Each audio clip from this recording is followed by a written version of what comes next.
excellent question why infrastructure can't be done more easily. You would think it's the most nonpartisan issue one can imagine. The air traffic control system, built for a time when we had about 100,000 passengers annually. We're now close to 1 billion airline passengers annually, and we all know what it's like for those tarmac waits. The fact that you see many improvements can be made to security, to timeliness, less hassle for the passengers. Also, think about the some 50,000 bridges or so that are in disrepair, the 240,000 or so water main breaks we have every year. The list goes on and on. I think people see it as a tangible problem in their community. So what is this president doing about it? He's asking the Democrats to come to the table. And in the omnibus last week, there was $21 billion toward infrastructure spending. That's a good start. But there are many administrative actions and fixes this president can take and is looking at very closely, acting on 2 or 3 major points to his infrastructure vision, which we think every Republican and Democrat should get behind. One is his $1.5 trillion in spending, and it's meant to incentivize also pieces that are meant to incentivize local communities and private actors, organizations to come and give money as well. Number 2, it's reducing this crazy permitting process we have, sometimes 8-10 years, incessant amounts of public comment period, and then get it down to 1 or 2 years. The president is a builder. He's accustomed to, as we know, the Trumpian way of on time and under budget to deliver major projects. So we certainly hope Democrats will come to the table. This should be a nonpartisan issue. There are many things this president will do. His speech yesterday really showed what a job creator infrastructure is as well. And we coming hot on the heels of his massive tax cut, historic tax cuts, his workforce development, skills education initiatives, all of this blends together.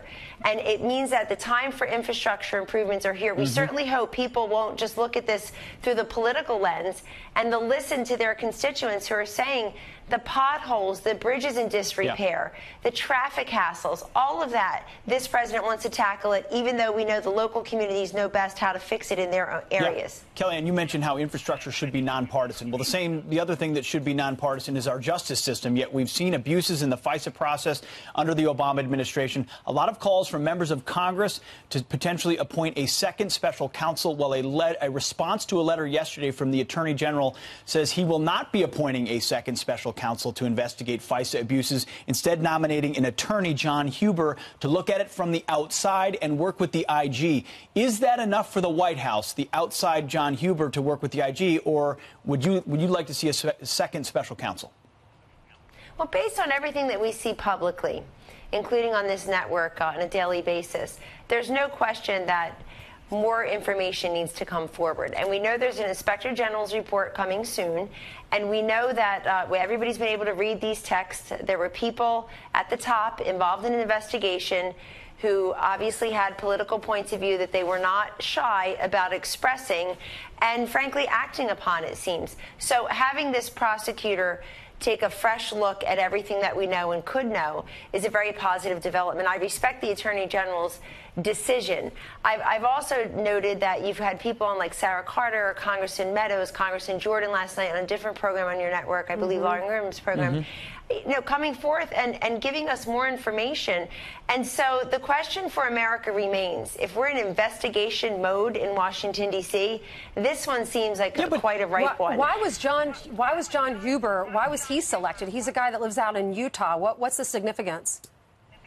Well, you'd have to ask the Attorney General that. It just seems bizarre. But it is. I read the Attorney General's letter last night. It was 4 or 5 pages long. It's a public document. Your viewers can certainly take a look at it and understand the Attorney General's reasoning.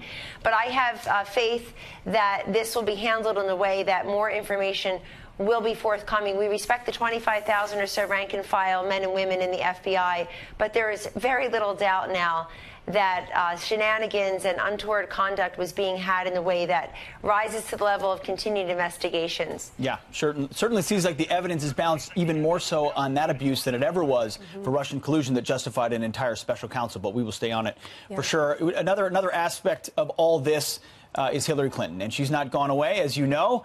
She yesterday had some words to say about why she lost the election and shouldn't go away. Listen.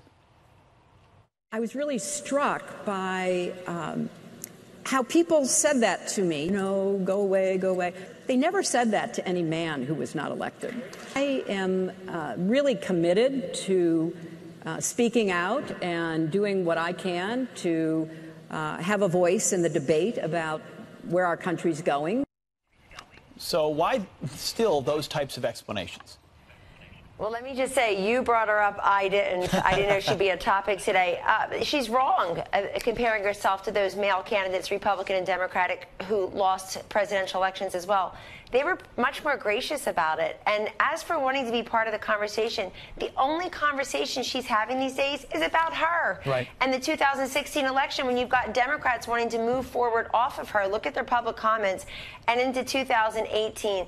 So this whole, oh, woe is me, I'm a victim of sexism and misogynism because of the election, and white women listen to their husbands and their sons as to where they get their political cues. Obviously, I certainly don't. But the fact is that Hillary Clinton is still talking about her and an election that happened a year and a half ago ahead of the next elections. I also took note that it was publicly reported she got about $25,000 for that speech. Whew. She used to get 10 times that, folks, yep, 10 times that. Losing a when she snooki. was giving speeches before she lost her second presidential election. There were 5,000 people. That's about 5,000 a person. Right. Mm-hmm. And so, I mean, $5 a person.